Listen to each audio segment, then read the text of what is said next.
Hey there, everybody. Welcome back to the show. Guess who's back? Back again. Uh. We are back. Tell your friends. Hey. Hey, man. Long time no see. How are you doing, buddy? I'm good. I know we kind of took a little bit of a break here this month, but I think it's important to take a break from doing too many things at once. Yeah, sometimes you get spread too thin and quality kind of goes downhill. So welcome back to the podcast, everybody. It's Sang here. And it's Jerome. And you're here with Sunday with the boys. We've been away, as you can tell. We've been on a little bit of a hiatus because, well, to be honest with you, we've gotten really busy. We all have some secret projects we're working on and all that wonderful stuff. But it's nice to be back. It's nice to finally talk to you guys again. I know we haven't been really engaging with a lot of you for a couple of weeks now, but we're working to produce more content and create more quality stuff for you guys. So, you guys stay with us, right? Entertaining bits. Yeah, and thanks for, still following and liking everything, guys. And we're just letting you know that we're coming back as a bi-weekly podcast. The reasoning for that is it's actually really hard to run a podcast when you think about it. Yep. Especially when, you are working and you have other things going on. Do you know how hard it is to schedule 3 to 4 people? That's mainly most of the work, to be honest, is just scheduling people to get in one place because we can do the podcast, no problem. But it's about getting everybody there and also coming up with compelling content that you guys would like. Everyone thinks that we come and we just record, but there's a lot of work required. We produce our episodes, we do research, we present facts, we try to find topics that our guests like and something that they can touch upon. And something that you guys can relate to. So yeah, we just kind of here, this episode is really, we're back, we're touching base, and we're here to really create some great content for you guys. Yeah, so pretty much, the past few weeks, as our format states, we always like to be current with the news, and we want to also let you guys know what's been up. And the one thing that we've been noticing on the news lately is pretty much this coronavirus thing. COVID-19. COVID-19, Let's really, so it's COVID-19, and the crazy thing about it, I think, is that you have restaurants in Scarborough that are shutting down that have been open for like 15, 20 years, 80, 90 employees and shut down in just 3 weeks because of the virus. And everyone's scared. We understand that. But if y'all wash your hands and don't touch your face, that's the best way to prevent the virus. You know what I personally think about this whole entire situation? What? Tell me. It's absolutely ridiculous.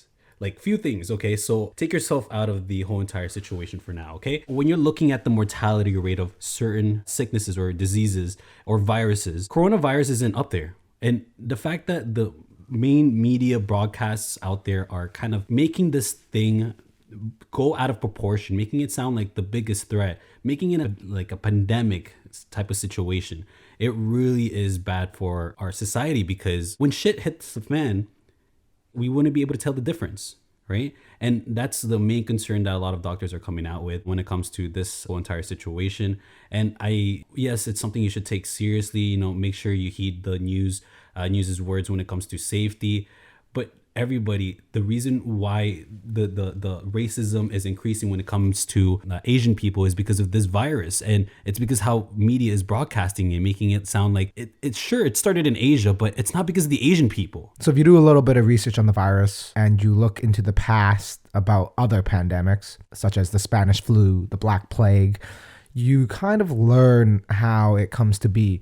With H1N1, which was a higher mortality rate than COVID-19, the way it came to be wasn't even through any kind of wet market in China or anything. It was a moment of chance.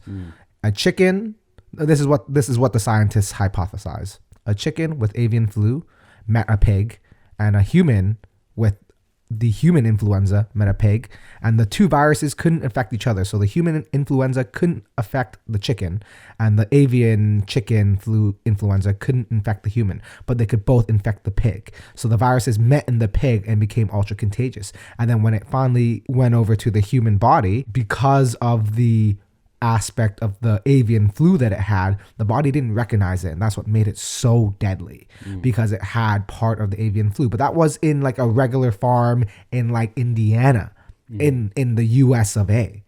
So this kind of stuff happens not because like the wet markets, yes, they do make it a lot easier for viruses to grow and spread because of the nature of it. You have animals stacked on top of each other. They're, peeing, pooping, bleeding on each other. Of course, that's a cesspool for viruses.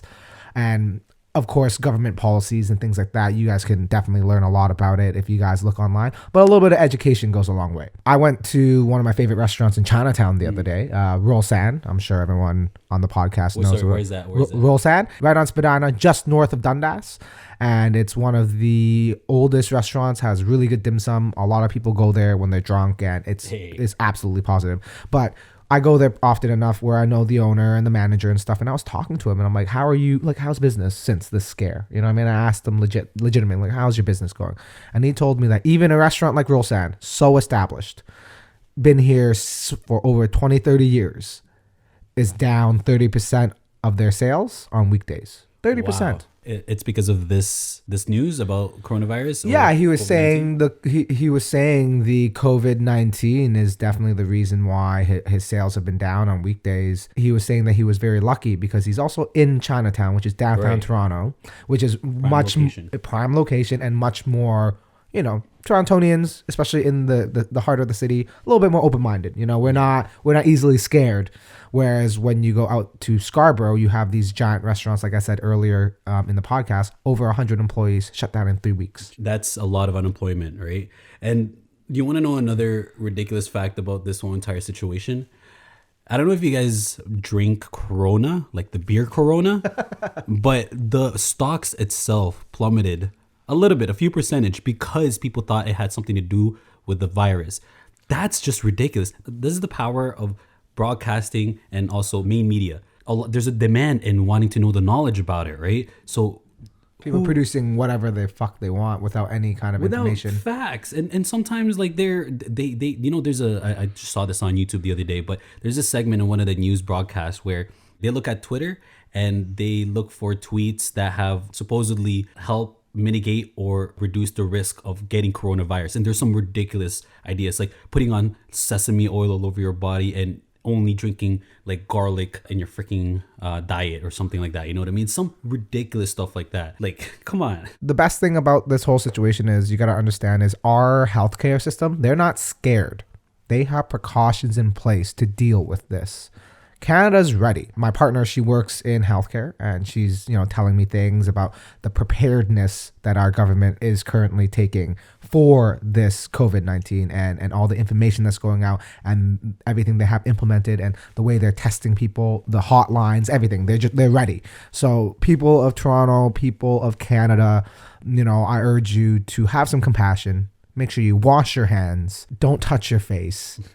And just live life as it normally is. People think it's going to be a lot worse than it really is. And don't get me wrong, this is a scary situation. This is something that could be super infectious. We don't know very much about it. There's not that much information about it. But at the end of the day, if you do your due diligence, you make sure you wash your hands. Don't touch your face in public. So there was a post online that was actually very, very useful. And you can search it up if you'd like, but it's a quick test on whether or not you have some sort of problems in your lungs that can indicate either a bronchitis or having this virus in your body. So it's good to know ahead of time. So the post was, it says there, if you can hold your breath, you take a deep breath and hold it. Yeah, there you go. We're going to have to do it right now. Take a deep breath, hold it for 15 seconds. If you cannot hold your breath for 15 seconds without having some sort of pain in your lung, it's either you have some sort of problem with your lung or you might have it. So it's a really good way to just test out to see if there's anything wrong with your lungs or your body, or if you have the virus, right? So, if you got time, just try it out. Make sure you try it every day. Once you come back from work, do it. Once you go to sleep, do it. When you wake up, do it. Just make sure that you don't have it. I think I'm okay. This guy held his breath for like a minute. No, that was like 30 seconds. So that was just, we're just kind of touching base. That's just our little tidbit on the COVID-19. Take it as you wish. If you guys believe or if you guys feel like listening to fake news online, go ahead. But I can assure you that right now we're in an okay position. Mm-hmm. Let's get away from this negativity and let's kind of look forward into some goals that we have, minus not getting sick. So it's been 3 months since our New Year's resolutions episode. Let's do a bit of a check-in, Jerome. How are you? What were your goals? Do you remember what your goals were that episode? Bro, I'm so bad at New Year's resolutions that I forgot my New Year's resolutions. All I remember was I did set up to work out more, produce 100 videos this year, and what the hell else did I do? I think that was it. I think that was it. I'm only so far on track to do one. I'm still fat, if anything, getting fatter. So, I can only do one or the other. So as of right now, I think I'm 50% towards my goal. Nice. And for me, I think I told myself that I wanted to get in better shape. I've been trying really, really hard, but I've been on the road and back and forth. And now I'm on a show that's like 12 hours a day. Like, people don't understand how little time you have in the film industry. People think, oh, it's cool. It's great. You make so much money. I wake up every morning at 6:30. I leave my house by 6:45, 7 o'clock. I get to set by 8 o'clock. I work all day from 8 to 8. I leave. I get to the gym at 8:30. I work out 8:30 to 10 o'clock. I get home 10:20, 10:15. I eat something, and then it's already time for bed. Because if I don't go to bed, then I get less sleep, then I'm grumpy on set. Like, it's insane. I cannot sustain this lifestyle. Hey, buddy, you're like one of the biggest hustlers I know. That's light work for you. I know that.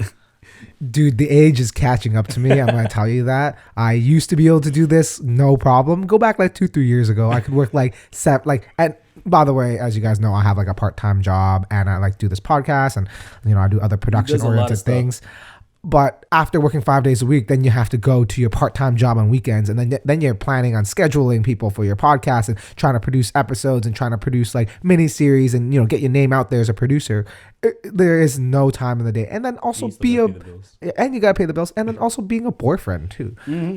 That's another thing. That's one of the few things I don't have to worry about, at least. And you're just lucky to, picked up your one on the way right away. So yeah, you can say that. I am pretty fortunate. But everybody out there, we want to hear what kind of time management tips you have. Are you guys super busy? How do you guys pack your days? How do you do it all? How do you go to work out, have a side hustle, and also live a life at the same time?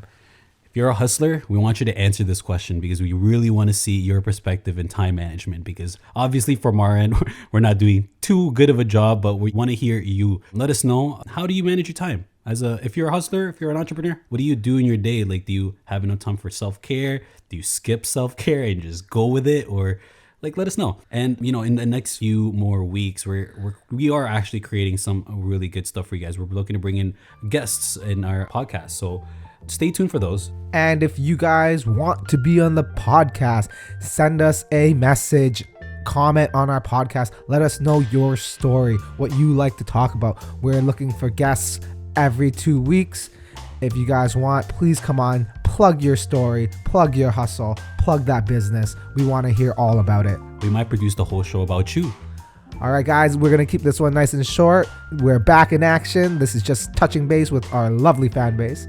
My name is Sang. My name is Jerome. This was Sunday with the Boys. Peace.